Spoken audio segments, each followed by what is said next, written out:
سباتا وجعلنا الليل لباسا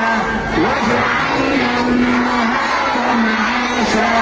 وبنينا فوقكم سبعا شدادا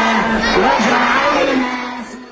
اقرأ ورتل وارتقي كالكوكب المتألق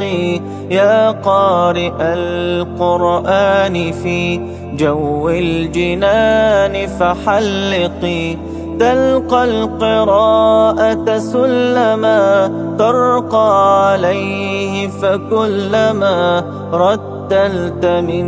آياته رقاك قدرا أعظما وهنا القرآن سيدفع عنك العذاب ويشفع لك عند منزل آيه وبه تجل وترفع بالجود ما أندى يديه يعلو ولا يعلى عليه نور الإله وحبله